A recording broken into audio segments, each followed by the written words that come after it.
मामा हा केक माचीस आणलीस का?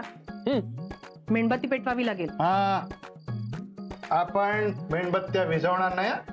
अरे नाईक घराण्याने नेहमी दिवे लावलेले आहेत. काय रे माधवा, या काय सगळा? आई, दत्तादाच्या लग्नाचा वाढदिवस आहे ना, म्हणून आणले. पण ह्या एवढा? अगं हे सगळं तुझ्या थोरल्या सुनेने केलंय. काय गो निलिमा, एवढा किती करायचा? असू दे हो आई, आम्ही कुठे दरवर्षी असतो त्यांच्या वाढदिवसाला. या वर्षी आहोत, मग करूया ना सेलिब्रेट. करा करा. हे सूरी,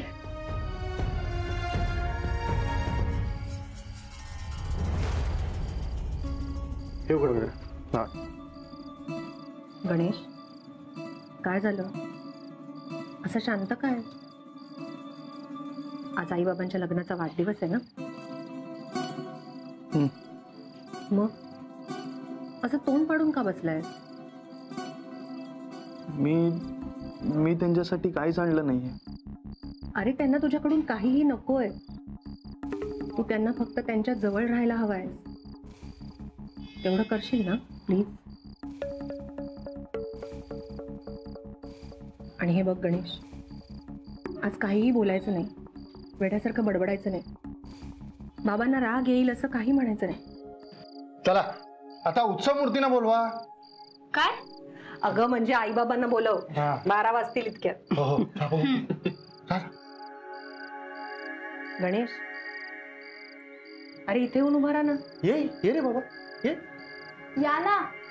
आले आले, ये या, इथे उभे राहा. त्या काय काय आज? अरे उद्या म्हणजे आता थोड्याच वेळात 12 वाजल्यानंतर वाढदिवस आहे तुमच्या लग्नाचा. काय मी पण विसरले होते. मग पण ह्या सगळ्या कित्याक?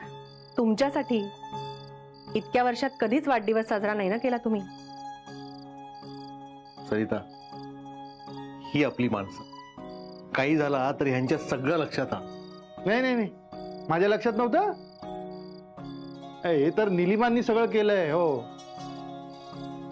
माझ्याही लक्षात नव्हतं. माधव, अरे त्यांना तो फोटो दाखव ना. अरे हो हो, हा हो का.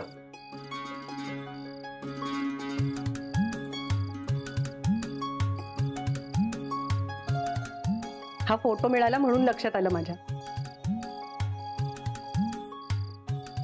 चला आता गंगा जमुना बंद करायची ना डोळ्यातनं.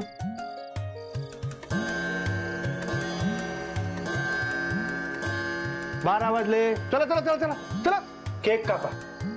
हे घ्या. वहिनी, हात लाव. Paneer mushroom stick with barbecue sauce करण्यासाठी लागणारे साहित्य: किसलेलं गाजर, उकडलेला बटाटा, पनीर, तांदूळाचं पीठ, रवा, मटार, मशरूम, कोबी, मीठ, मिरची, कोथिंबीर आणि बार्बेक्यू सॉस. कृती: प्रथम एका बाउलमध्ये किसलेलं गाजर, उकडलेला बटाटा, कुस्करलेलं पनीर, मटार, मशरूम, हिरवी मिरची, कोथिंबीर, कोबी, मीठ आणि तांदूळाचं पीठ घालून सर्व एकजीव करून घ्यावं. तयार मिश्रणाच्या स्टिक बनवून रव्यामध्ये घोळवून गरम तेलात तळून घ्याव्यात आणि सर्व्ह कराव्यात. मामी, कोणता भक्त हात मारतो आहे? ध्यानात इतके मग्न आहात. बाणाईला भेट घ्यायची आहे देवी. वाटलंच मला. ही अस्वस्थ असणं स्वाभाविकच आहे.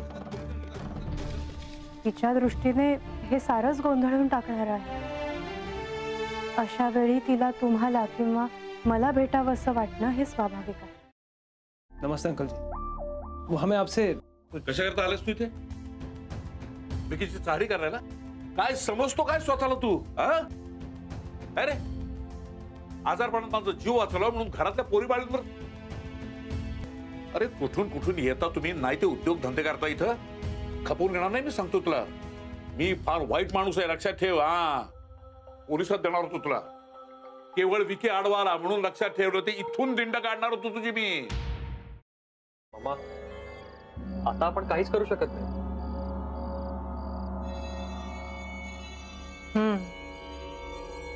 पण आर्चिस, हे असं कसं शक्य आहे? आपण तर सगळे आवाज रेकॉर्ड केले होते ना, राईट? हो. मग हे असे कोणते आवाज रेकॉर्ड झाले जे आपल्याला ऐकूच आले नाहीत? I mean, how can it be possible?